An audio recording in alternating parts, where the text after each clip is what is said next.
السلام علیکم پاکستان، حمید نقیبی آپ کی خدمت میں حاضر ہے۔ ناظرین، فروری 2026 دنیا کی نظریں نئی دہلی پر تھیں۔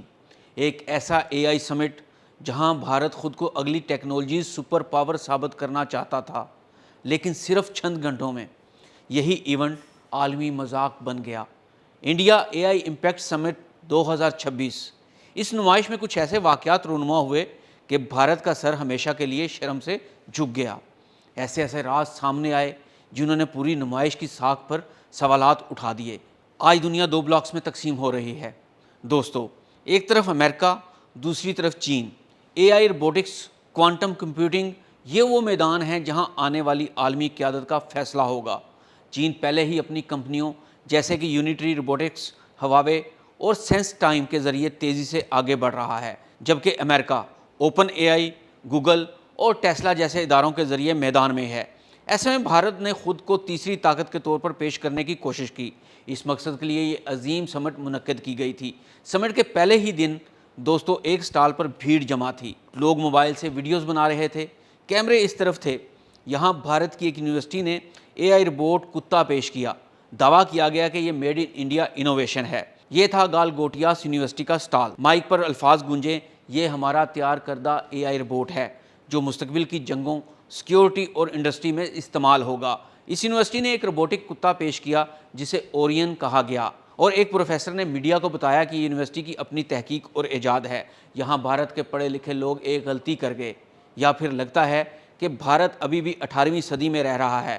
اے آئی کا تیسرا بڑا ملک کا دعوے دار یہ بھول گیا کہ اے آئی کا دور ہے اور یہاں اب جھوٹ فوراً سے پہلے پکڑا جائے گا۔ ناظرین، اس نمائش میں موجود لوگوں نے اس کی ویڈیوز اور تصاویر فوری طور پر سوشل میڈیا پر شیئر کر دیں۔ ٹیکنالوجی کے ماہرین اور روبوٹکس کے شوقین افراد نے دیکھتے ہی اس کے ڈیزائن، سینسرز، کیمرے کی جگہ اور حرکت کے انداز سے پہچان لیا کہ یہ دراصل چین کی کمپنی یونیٹری روبوٹکس کے کمرشل ماڈل یونیٹری GO2 سے مکمل طور پر ملتا جلتا ہے، جسے کوئی بھی آن لائن خرید سکتا ہے۔ بعد میں صارفین نے کمپنی کی ویب سائٹ اور ویڈیوز کے ساتھ اس کا موازنہ کر کے ثبوت بھی سامنے رکھ دیے۔ یوں عام شہریوں نے جو صرف نمائش دیکھنے آئے تھے، انہوں نے بھارت کی اے آئی نمائش کا جھوٹ بے نقاب کر دیا۔ یہی وہ لمحہ تھا جب سوشل میڈیا پر طوفان آ گیا۔ ناظرین، ڈیجیٹل میڈیا پوسٹوں میں تو یہ بھی دعویٰ کیا گیا کہ چین نے اس روبوٹ کا کچھ کنٹرول اپنے پاس رکھا ہوا تھا، اور چین نے وہیں سے اپنے ملک میں بیٹھ کر اس کو کنٹرول کرتے ہوئے روبوٹ کو بھارت میں جاری نمائش کے دوران ہی غیر فعال کر دیا، اور دنیا بھر میں طنز و مذاق شروع ہو گیا۔ لیکن اصل کہانی یہاں ختم نہیں ہوتی۔ یہ صرف ایک روبوٹ نہیں تھا، بلکہ ایک بڑے مسئلے کی علامت تھا۔ اس روبوٹ کا راز کھلنے کے بعد بھارتی نمائش میں جھوٹ کی پرتیں کھلنے لگیں، اور ایک ایک کر کے تمام پروجیکٹس کے راز کھل گئے۔ سمٹ میں مزید ایسے پروجیکٹ سامنے آئے جو بیرون ملک تیار ہوئے تھے۔ کچھ stalls per imported hard where تھا، لیکن انہیں انڈین انوویشن کہا جا رہا تھا۔ ایک سوکر ڈرون، ایک روبوٹک آرم اور کچھ اے آئی سسٹمز۔ ٹیک ماہرین نے دیکھا کہ ان میں سے کئی ٹیکنالوجیز دراصل بیرون ملک تیار ہوئی تھی۔ اس نے ایک بڑا سوال کھڑا کیا کہ کیا انوویشن تھا یا صرف مارکیٹنگ تھی؟ یہ خبر صرف بھارت تک محدود نہیں رہی۔ امریکہ، چین اور یورپ کے ٹیک حلقوں میں بحث شروع ہو گئی۔ کچھ ماہرین نے کہا اے آئی میں کریڈیبلٹی سب سے اہم ہے۔ اگر آپ جھوٹ بولیں گے تو سرمایہ کار بھی بھاگ جائیں گے۔